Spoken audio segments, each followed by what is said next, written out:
Assalamualaikum warahmatullahi wabarakatuh. Nama saya Wahyu Wirayuda dengan NIM 081811333001. Pada kesempatan ini saya akan menjelaskan tentang deep learning.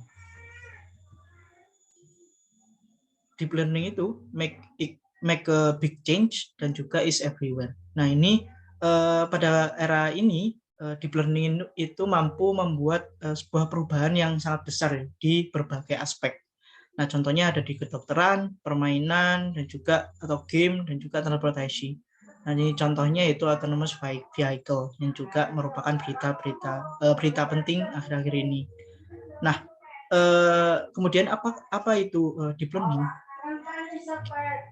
Deep learning itu merupakan bagian dari machine learning dan juga bagian dari artificial intelligence. Nah, deep learning itu salah satu metode dari machine learning yang mempelajari karakteristik dari data secara langsung. Nah, hal ini yang membuat berbeda dengan algoritma lain. Nah, deep learning ini menggunakan neural network. Nah, neural network terinspirasi dari jaringan saraf neuron yang berada pada otak manusia. Algoritma ini mampu mentrain atau melatih sistem itu sendiri dengan mengetahui pola-pola dari data. Nah, simple model dari neural network ini adanya 3 layer, input layer, hidden layer, dan output layer. Nah, layer ini dapat berubah, dapat beberapa layer juga seperti itu. Nah, output yang dihasilkan merupakan prediksi yang nantinya akan dibandingkan dengan nilai yang diharapkan. Neural network ini terbagi menjadi dua, ada forward dan juga backward. Nah, forward ini algoritmanya berjalan dari input ke hidden ke output seperti itu. Nah, backward berkebalikan. Jadi nanti dari backward output yang diharapkan, output prediksinya akan dibandingkan dengan output yang diharapkan. Dan yang nantinya akan muncul yang namanya loss function. Nah, ini algoritma neural network-nya yang tahap pertama yaitu menginisialisasi parameter dengan nilai acak, kemudian menginput data tersebut ke network atau ke sistem, membandingkan predicted value dan expected value dan menghitung loss-nya berapa. Nah, di sini backward propagation mengatasi loss tersebut dengan membalikan loss-nya ke dalam network. Nah, kemudian setelah tersebut, kemudian parameter akan diperbarui sesuai dengan loss tersebut. Nah, step tersebut dilakukan secara berulang atau beriterasi sampai loss-nya itu minimal seperti itu. Nah, ini merupakan beberapa terminologi yang ada pada neural network.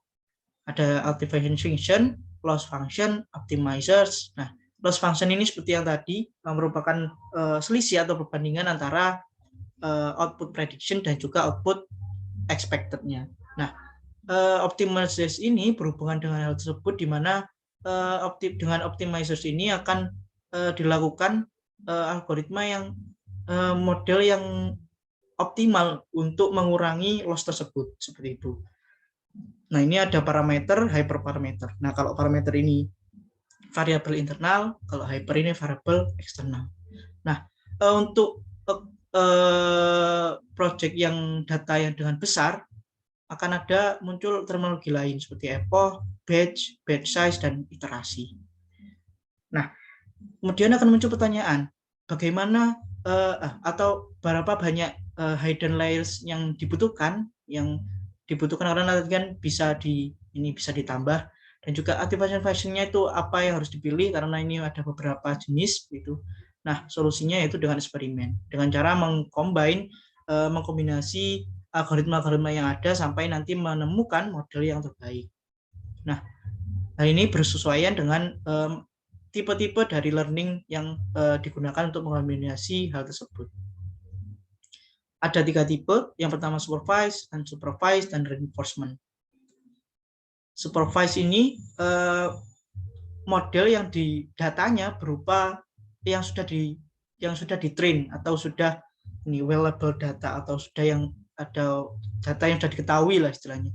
Nah, kemudian nanti hasilnya akan tujuannya yaitu memprediksi nama yang benar untuk data yang tidak diketahui atau data acak. Misal nanti data acak yang tidak diketahui dimasukkan ke dalam learning ini akan diklasifikasikan, akan ada nama seperti itu, akan dilapiskan dan nanti sehingga menjadi label data seperti itu.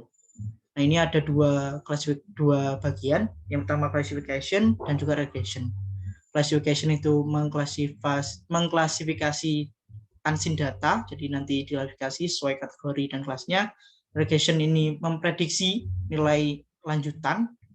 Nah, ini contohnya ada detection email spam. Ini contohnya untuk mengetahui host price. Yang kedua adalah unsupervised learning. Nah, ini berbeda dengan yang tadi, model tidak menggunakan well-labeled data. Namun yang diambil itu hanya karakteristik data tersebut. Nah, tujuan dari ini yaitu menganalisa data dan juga menentukan hal-hal atau pola-pola penting dari data tersebut. Sehingga bukan label data ya, jadi tidak diketahui apa data itu apa atau apa, jadi hanya diketahui pola-pola yang penting. Ini ada dibagi menjadi dua, clustering dan association. Clustering itu mengelompokkan menjadi cluster yang berbeda. Association ini menentukan hubungan antara dua hal yang berbeda. Yang ketiga adalah reinforcement learning. Nah, ini memungkinkan komputer dapat berinteraksi dengan environment atau lingkungan, dapat melatih komputer sendiri dengan berinteraksi dengan environment atau lingkungan.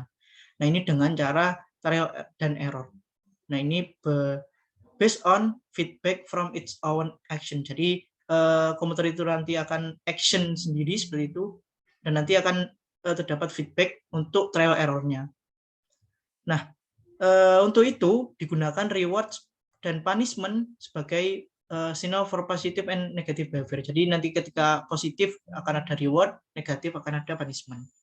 Nah, sehingga tujuan dari ini adalah menentukan model yang sesuai, di mana model tersebut memiliki total reward yang paling banyak, karena dia ada level positif dapat reward. Nah, jadi menentukan yang paling banyak rewardnya. Nah, ini merupakan arsitektur atau struktur dari neural network. Ada 3 yang paling umum. Ada fully connected feed-forward neural network. Ini merupakan di mana setiap neuronnya itu terhubung di setiap layernya dengan tidak ada backward connection. Jadi tidak ada koneksi yang atau hubungan jaringan yang kembali seperti itu. Jadi panahnya seperti langsung ke tidak ada yang backward. Nah, ini untuk yang fully connected feed forward, namanya kan juga forward, jadi hanya forward saja. Nah, untuk recurrent neural network ini berbeda dengan tadi, ini ada use feedback loop, jadi dia dari output nanti akan ada connection yang backward, jadi ada loop yang terjadi, ada feedback loopnya in the hidden layer. Nah, ini yang ketiga, convolutional neural network. Nah, ini terinspirasi dari visual cortex, jadi struktur dari neutron di visual cortex. Nah, algoritma ini sangat baik digunakan untuk processing data seperti citra, audio, dan video. Nah, ini merupakan tahapan untuk membuat model dari deep learning. Yang pertama, gathering data untuk mengumpulkan data-data yang akan digunakan.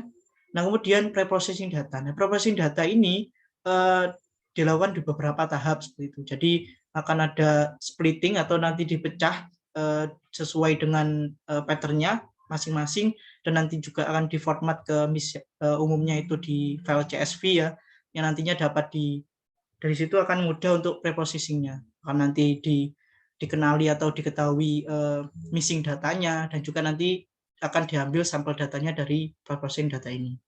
Nah, dari sampel data tersebut akan muncul model nanti. akan muncul model, dan kemudian model tersebut ditrain atau dilatih, training model.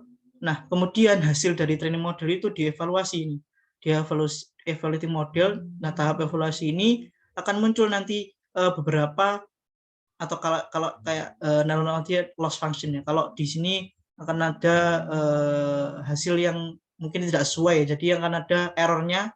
Nah, kemudian dioptimizing modelnya. Nah, ini error tadi dioptimalkan dengan cara mengatasinya error tersebut bagaimana. Nah, ini di tahap ini dioptimasi sampai nanti ditentukan model deep learning itu sendiri. Nah, ini sampai dihasilkan model deep learning yang baik. Nah, terima kasih dari saya. Berikut merupakan paparan tentang deep learning.